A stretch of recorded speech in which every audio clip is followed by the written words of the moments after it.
रखेगा।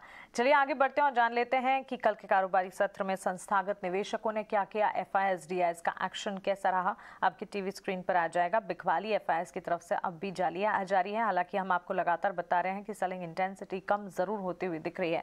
इस वक्त इनफैक्ट 1566 करोड़ की बिकवाली कैश मार्केट में एफआईएस की तरफ से आती हुई हम देख चुके हैं। वहीं डीआईएस ने कैश मार्केट में 141 करोड़ की खरीदारी की है। छोटी खरीदारी है, लेकिन डीआईएस की तरफ से खरीदारी के आंकड़े जरूर देखने को मिले हैं। वायदा बाजार में अगेन एफआईएस की तरफ से बिकवाली ही बिकवाली दिख रही है। 2815 करोड़ की बिकवाली इंडेक्स फ्यूचर्स में एफआईएस ने की है। वहीं इंडेक्स ऑप्शंस में 2815 करोड़। यहाँ पर इनफैक्ट डेटा को फिर से चेक करना जरूर होगा, क्योंकि इंडेक्स फ्यूचर्स में जो आंकड़ा दिख रहा है बिकवाली का, वही सेम इंडेक्स ऑप्शंस में भी है। लेकिन मोटे मोटे तौर पर अगर देखें तो एफआईएस की तरफ से चाहे कैश मार्केट हो या वायदा बाजार हो, बिकवाली के आंकड़े जरूर देखने को मिल रहे हैं। और कैश मार्केट में ही डीआईएस की तरफ से 141 करोड़ की खरीदारी यहां पर नजर आ रही है। तो ये तो हो गया संस्थागत निवेशकों का एक्शन। एफआईएस डीआईएस की तरफ से क्या कुछ हो रहा है ये आपने समझा। लेकिन चलिए, कल डोमेस्टिक मार्केट्स में जिस तरह का ट्रेंड दिखा, आज कैसा असर पड़ता दिख सकता है, शुरुआत में स्ट्रैटेजी क्या बनाई जाए, इंपॉर्टेंट लेवल्स कौन से हैं, ट्रेडिंग पिक्स कौन सी होनी चाहिए, सब कुछ समझ लेते हैं। बताने के लिए एसएमसी ग्लोबल सिक्योरिटी से क्षितिज गांधी हमारे साथ जुड़ गए हैं। क्षितिज, गुड मॉर्निंग, स्वागत है आपका ईटी नाउ स्वदेश पर। भारतीय बाजार में कल हमने देखा ऑफकोर्स उतार चढ़ाव के ट्रेड्स नजर आए। 16,000 के आसपास ही निफ्टी की क्लोजिंग हमने देखी, 35,100 के ऊपर हमने बैंक निफ्टी में क्लोजिंग जरूर देखी। आज के लिए निफ्टी बैंक निफ्टी में ज्यादा एक्शन कहां पर देख रहे हैं आप, स्ट्रेंथ कहां पर होगी, स्ट्रैटेजी क्या बनाई जाए? जी बिल्कुल, गुड मॉर्निंग मानसी। देखिए यहाँ पे सभी दर्शकों को सबसे पहले गुड मॉर्निंग। उसके बाद अब हम यहाँ पे अगर भारतीय बाजारों की तरफ देखें तो कल जिस तरीके से हम लोगों ने देखा कि इंडेक्स एक दायरे में कारोबार होता दिखाई दिया, और अगर हम लोग पिछले 2 दिन की बात करें तो 2 दिन में इंडेक्स पर्सपेक्टिव से अगर हम लोग देखें तो कुछ खास परफॉर्मेंस हमें नहीं देखने को मिली। हालांकि स्टॉक स्पेसिफिक एक्शन जरूर देखने को मिला। काफी मिड कैप्स में हम लोगों ने देखा अच्छी बाइंग के सौदे हमने आते देखे काफी स्टॉक्स के अंदर। हालांकि यहाँ पे जो हमारे फ्रंट लाइन स्टॉक्स है इतना अच्छा परफॉर्म होते नहीं दिखाई दिए, just because of upcoming results from federal reserve. किस तरीके से इन्फ्लेशन डेटा यहाँ पर रिएक्ट करता है, ग्लोबल मार्केट किस तरीके से रिएक्ट करते हैं। अब अगर हम लोग ओवरऑल स्टैंड की बात करें आज के सेशन के लिए, देखिए आज के सेशन के लिए भी मैं यही एक्सपेक्ट कर रहा हूँ कि जिस तरीके से हमने कल के सेशन में एक दायरे में कारोबार होता दिखाई दिया निफ्टी और बैंक निफ्टी के अंदर, मुझे लगता है आज के सेशन में कहीं ना कहीं हम लोग एक दायरे में कारोबार होते दिखाई देंगे इंडेक्स के अंदर। But on the contrarian side stock specific action यहाँ पे जरूर देखने को मिलेगा। जिस तरीके से कल के सेशन में हमने देखा कि मिड कैप स्पेस से काफी स्टॉक्स को जो अच्छा परफॉर्म करते दिखाई दिए, लोअर लेवल से काफी अच्छी बाइंग आती दिखाई दी। तो मुझे लगता है आज के सेशन में भी कहीं ना कहीं reality counter, mid cap counter, ये मार्केट को अच्छा परफॉर्म करते दिखाई देंगे। तो अगर हम लोग ओवरऑल इंडेक्स के सपोर्ट रेजिस्टेंस की बात करें तो 16,000 और 16,950 ये जो जोन है निफ्टी के लिए काफी अच्छा स्ट्रॉन्ग सपोर्ट की तरह काम करेगा। 16,000 एक साइकोलॉजिकल सपोर्ट भी कहीं ना कहीं बनता है। और दूसरी जब हम लोग देखें तो हम लोगों ने 3 से 4 दिन पहले निफ्टी में एक बैकअप ओपनिंग देखने को मिली थी। तो कहीं ना कहीं टेक्निकल चार्ट के ऊपर वो गैप्स फिल होते दिखाई दे सकते हैं, जो कहीं ना कहीं आपको 16,000 के आसपास ही गैप्स फिल होते दिखाई देंगे निफ्टी के अंदर। तो मुझे लगता है 16,000 से 15,950 का जो जोन रहेगा काफी स्ट्रॉन्ग सपोर्ट की तरह काम करेगा। रेजिस्टेंस की बात करें तो 16,100 से 16,200 का जो जोन है वो एक स्ट्रॉन्ग रेजिस्टेंस की तरह काम करेगा, जहाँ पे हम लोगों ने देखा 16,100 16,200 में कहीं ना कहीं कॉल रेटर्स के द्वारा काफी अच्छा ओपन इंटरेस्ट बिल्डअप किया गया है। तो मुझे लगता है वहाँ पे एक अच्छे रेजिस्टेंस की तरह काम करेगा। और जब तक हम लोग एक बार 16,200 के ऊपर मूव नहीं कर जाते, मुझे लगता है इंडेक्स में हम लोग कोई खास बड़ी अपसाइड अभी यहाँ पे एक्सपेक्ट नहीं कर सकते। So as of now we need to wait and watch कि एक बार 16,200 के ऊपर हम लोग निफ्टी में डिसिसिवली मूव करते हैं तो एक अच्छा मोमेंटम हम लोग प्ले देख सकते हैं निफ्टी के अंदर, जो यहाँ पे निफ्टी को 16,400 की तरफ भी बहुत जल्दी लेके जा सकता है। But again I will say कि वेट एंड वॉच की स्ट्रेटेजी आपके डेस्क पर अपनाने की जरूरत है।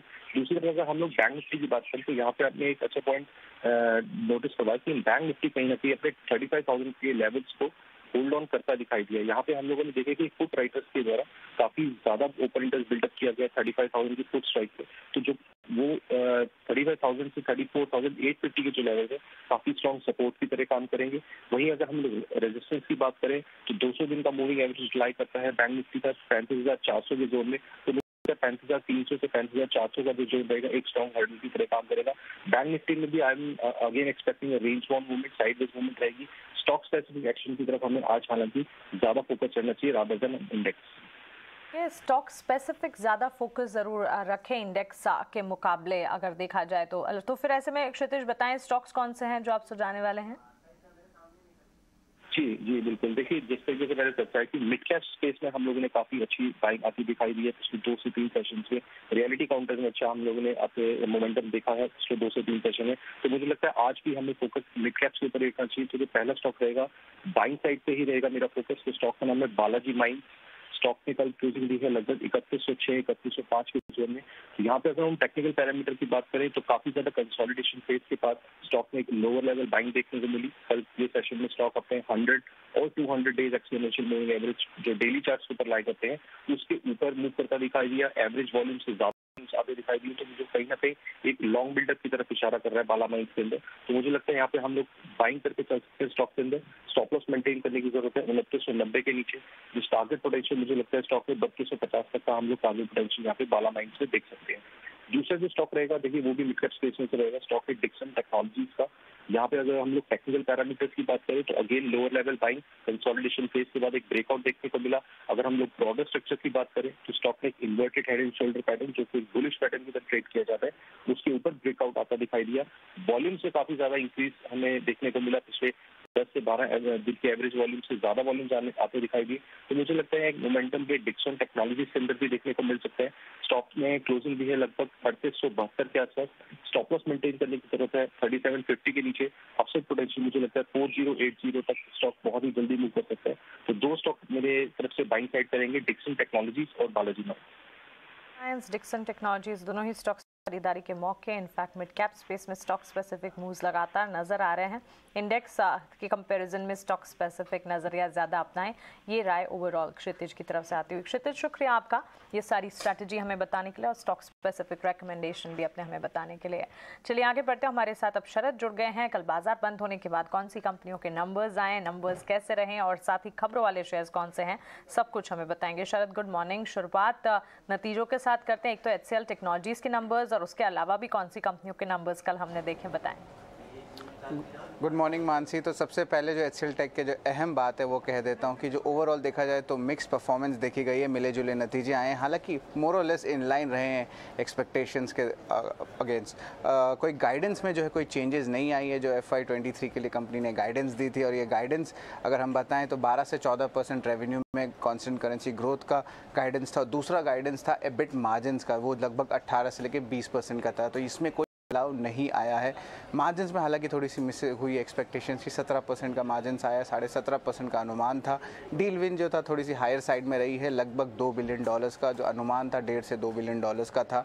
तो यहाँ पे एक पॉजिटिव रहेगा। हालांकि प्रोडक्ट बिजनेस जो है अच्छा परफॉर्मेंस दिया है, लेकिन जो IT सर्विसेज के बिजनेस है उसमें थोड़ी स्लो ग्रोथ देखने मिली है। मैनेजमेंट की दो अहम कमेंट्री है कि कंपनी कॉन्फिडेंस है कि FY23 की ग्रोथ गाइडेंस को वो चेज कर पाएँ, लेकिन एट्रिशन जो है सेकंड हाफ में भी जो है बने रहेगा। अब ब्रोकरेजेस की भी राय देख लेते हैं। यहाँ पे क्रेडिट स्विस ने मेंटेन आउट परफॉर्म रखा है और लक्ष्य रखा है 1110 रुपये प्रति शेयर का। CLSA का भी व्यू है यहाँ पे आउट परफॉर्म रखा है मेंटेन, लेकिन टारगेट प्राइस रखा है 1000 रुपये प्रति शेयर का। और आखिर में मॉर्गन स्टैनली की व्यू में मेंटेन रखा है, इक्वल वेट व्यू रखा है और 1300 रुपये प्रति शेयर का जो है overall target price HCL tech के लिए रखा है। तो ये तो नतीजे थे HCL टेक के। पर और भी नतीजे आए हैं आपके आफ्टर मार्केट आवर्स में कल, जहां पे स्टर्लिंग एंड विल्सन सोरस के जो आंकड़े देखे हैं थोड़े से कमज़ोर नतीजे देखे हैं। रेवेन्यूज़ लगभग सपाट रहे, लेकिन जो लॉसेज है वो बढ़ गई है क्योंकि कंस्ट्रक्शन कॉस्ट में जो है बहुत बड़ा अमाउंट दिखा गया है आपके PL में। इसके अलावा डेल्टा कॉप भी है, अच्छे नतीजे आए हैं, स्ट्रॉन्ग सेट ऑफ नंबर्स। क्योंकि जो लास्ट ईयर के जो अगर लो बेस देखें, क्योंकि कोविड की जो अनलॉक थीम कंप्लीट हो रही थी, तो इस साल उसका बेनिफिट दिख रहा है। आपके आय में लगभग 3 गुना का उछाल। कंपनी जो है आप कह सकते हैं घाटे से मुनाफे में आई है और कामकाजी मुनाफे में भी जो है घाटे से कंपनी का एक तब्दील हुआ है। तो ये एक इंपॉर्टेंट ट्रिगर्स रहा है। हालांकि याद रखिए स्टॉक में 40% का गिरावट ऑलरेडी दिखने मिल चुका है इस साल में। और जो एस इन्वेस्टर है राकेश झुनझुनवाला, वो ऑलरेडी अपनी स्टेक्स बेचना शुरू कर दिए। लगभग उनके 7% स्टेक थे मार्च क्वार्टर में, और अब जो है करंटली जो बेचने के बाद लगभग 1.16% स्टेक बाकी है। तो ऑफकोर्स स्टॉक में ये रिएक्शन भी ज़रूर आज देखने मिल सकता है। और आखिरी स्टॉक रहेगा फोकस में आनंद राठी वेल्थ। पहले तिमाही के जो नतीजे आए हैं बहुत स्ट्रॉन्ग सेट ऑफ नंबर्स आए हैं। रेवेन्यू में लगभग 36% का ग्रोथ देखने मिला, आय भी ऑलमोस्ट 34% है। अब याद रखिए कंपनी ने हाईएस्ट एवर रेवेन्यू क्वार्टर का रन रेट दिखाया है। और ये क्वार्टर में जो है ऑफकोर्स मार्केट्स में जो है चेंजेस हुई थी और स्टॉक मार्केट्स में टीमैक अकाउंट्स थोड़े कम हुए थे। हालांकि ये जो ग्रोथ देखने मिली है यहाँ पे नए क्लाइंट्स और स्ट्रॉन्ग नेट फ्लो उसके कारण जो है बहुत अच्छी स्ट्रॉन्ग ग्रोथ देखने मिली है। तो ये स्टॉक में आज एक पॉजिटिव रिएक्शन जो है देखने मिल सकता है। तो ये 4 अहम स्टॉक्स हैं जिनके नतीजे पे आज फोकस रहने वाला है। ओके शरद, ये तो रिजल्ट स्पेसिफिक स्टॉक्स आपने हमें बताएं, और साथ ही फिर खबरें कौन सी हैं जिस पर आज नज़र रखनी चाहिए? जी बिल्कुल, तो फोकस में जो रहेगा, जो हम खबरों वाले दम पे शेयर्स पे फोकस पे बात करें, वो उसमें रहने वाला सबसे पहला एक्सिस बैंक। यहाँ पे आरबीआई ने रीअपॉइंटमेंट की अप्रूवल दे दी है राकेश माखीजा को, जो अब जो है non executive part time chairman होने वाले हैं। इसके अलावा शिल्पा मेडिकेयर फोकस में रहने वाला है। कंपनी की जो बैंगलोर की यूनिट है उनको एक जीएमपी सर्टिफिकेट मिल गई है यूके की जो ड्रग अथॉरिटी है उस पर। अभी ये फैसिलिटी का इंस्पेक्शन जो था ऑलरेडी कंप्लीट हो चुका है, तो एक पॉजिटिव रिएक्शन देख सकते हैं। रेटिंग्स भी फोकस में रहेगा। कंपनी जो है बायबैक पे विचार कर सकती है 20 जुलाई के मीटिंग में। एमजीएल जो है महानगर गैस, यहाँ पे उन्होंने जो है नेचुरल गैस प्राइसेस के दाम में बढ़ोतरी की है। 3 रुपये पर प्रति यूनिट को वहाँ पे बढ़ोतरी हुई है, और जो सीएनजी गैस है वहाँ पे भी 4 रुपये प्रति केजी का जो है एक इंक्रीज़ किया गया है प्राइस। और आखिर में बात करेंगे बैंक ऑफ बड़ौदा का, तो बैंक ऑफ बड़ौदा ने जो है बोलियाँ स्टार्ट कर दी हैं एक SKS power generation Chhattisgarh plant पे। तो वो जो बिड्स रिसीव करने की जो है रिक्वेस्ट दे रही हैं, और एक्सपेक्ट कर रहे हैं कि 1740 करोड़ का जो इस डेट पावर एसेट्स हैं इस कंपनी के, वो बैंक को मिल जाएँ। बिल्कुल शरद, आपका बहुत शुक्रिया ये सारी की सारी खबरें हमें बताने के लिए, और साथ ही रिजल्ट स्पेसिफिक एक्शन भी आज कहां पर दिखेगा ये बताने के लिए। तो क्लियरली एचसीएल टेक्नोलॉजीज के नतीजों के बाद इम्पैक्ट क्या निकल कर आता है उस पर खास तौर से नज़र रहेगी। इसके अलावा भी कई सारी कंपनियों के नंबर्स आते हुए दिखे, और उसका क्लियर कट इम्पैक्ट है जो कि आज के सत्र में इन स्टॉक स्पेसिस में ज़रूर देखने को मिलेगा। इसके अलावा बैंकिंग स्पेस लगातार फोकस में है। एक्सिस न्यूज बेस इम्पैक्ट दिख रही है। शिल्पा मेडिकेयर, केयर रेटिंग, महानगर गैस लिमिटेड गैस स्टॉक्स पर भी नजर रखेगा क्योंकि कंपनी ने पीएनजी कीमतें जो हैं वो बढ़ाई हैं। इसके अलावा बैंक ऑफ बड़ौदा पर भी आज के सत्र में न्यूज बेस इम्पैक्ट जरूर दिखेंगे। लेकिन चलिए, एचसीएल टेक्नोलॉजीज के नतीजों के बारे में तो हमने जाना, लेकिन माइंडट्री के नंबर्स आप कैसे रह सकते हैं ये एक बार समझ लेते हैं। और बताने के लिए पूजा है हमारे साथ। पूजा, बताएं माइंडट्री के नतीजों से उम्मीदें क्या लगाई जाए?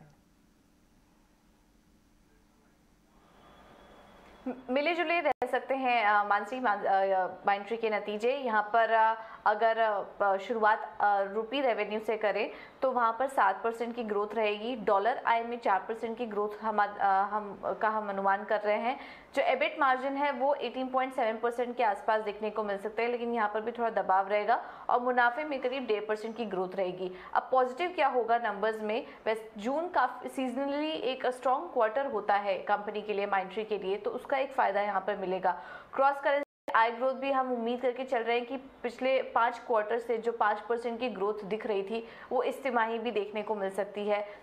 अगर रिटेल को छोड़ दे तो इनके सारे ही वर्टिकल्स अच्छा परफॉर्म करते हुए नजर आएंगे। तो ये तो हुई कुछ पॉजिटिव बातें, लेकिन नेगेटिव अगर होगा तो ये होगा कि रुपी डेप्रिसिएशन का फायदा भी इनको नहीं मिल पाएगा, क्योंकि यहाँ पर क्रॉस करेंसी हेडविंड्स भी इनको फेस करना पड़ेगा, तो उसके चलते रुपी का फायदा इनको नहीं मिल पाएगा। इसके अलावा वीज़ा, ट्रैवल कॉस्ट और L&T इन्फोटेक के साथ जो मर्जर की बात चल रही थी उसके चलते one time merger related expenses भी देखने को मिल सकते हैं, तो उसका एक इम्पैक्ट मार्जिन पर पड़ सकता है। इसके अलावा एट्रिशन जो है यहाँ पर नज़र रखे, ये बढ़े हुए रह सकते हैं। इसके अलावा भी कुछ और इम्पॉर्टेंट बातें होंगी जिस पर कि हमारी नज़र होगी। मार्जिन्स को लेकर किस तरह के कमेंट आते हैं, 20% जो उनका आउटलुक था क्या उस पर वो बरकरार रहती है, इस पर हमारी नज़र रहेगी। इसके अलावा L&T इन्फोटेक के साथ टाइमलाइन इंटीग्रेशन को लेकर एक टाइमलाइन को लेकर क्या बयान आता है माइंडट्री की तरफ से, ये भी काफ़ी इंपॉर्टेंट दिखना होगा। और डील्स को लेकर किस तरह से वो प्राइस हाइक ले रहे हैं, ये तमाम बातें फोकस में रहेंगी। तो अगर ओवरऑल बात करें तो माइंडट्री के नतीजे भी जैसा कि हम बाकी कंपनियों के नतीजों में देख रहे थे मिले जुले रह सकते हैं, और जो दबाव है वो मार्जिन के फ्रंट पर देखने को मिल सकता है बढ़े हुए एट्रिशन और कॉस्ट की वजह से। ओके पूजा, शुक्रिया। माइंडट्री के नतीजों के अनुमान हमें बताने के लिए। मिले जुले सेट ऑफ नंबर्स के एक्सपेक्टेशन है। वैसे टेक्नोलॉजी काउंटर्स में आईटी स्पेस में चाहे फिर बड़ी दिग्गज निफ्टी आईटी कंपनियां हो, टीसीएस से शुरुआत होती हुई दिखी, और अब ये पूरा हफ्ता जो है आईटी कंपनियों के रिजल्ट्स का होगा। तो क्लियरली चाहे मिड कैप आईटी स्पेस हो, निफ्टी आईटी स्पेस हो, इन पर ज़रूर नज़र रखें। एचसीएल टेक्नोलॉजीज़ पर क्या इम्पैक्ट आता है, माइंडट्री के नंबर्स कैसे आते हैं, इस पर ज़रूर फोकस होगा। लेकिन चलिए आगे बढ़ते हैं और कमोडिटी मार्केट्स में आज आपको क्या करना चाहिए ये समझने की कोशिश करते हैं। बताने के लिए कमोडिटीज के हेड रिसर्च और एमडी अजय केडिया जी हमारे साथ जुड़ गए हैं। अजय जी गुड मॉर्निंग, स्वागत है आपका ईटी नाउ स्वदेश पर।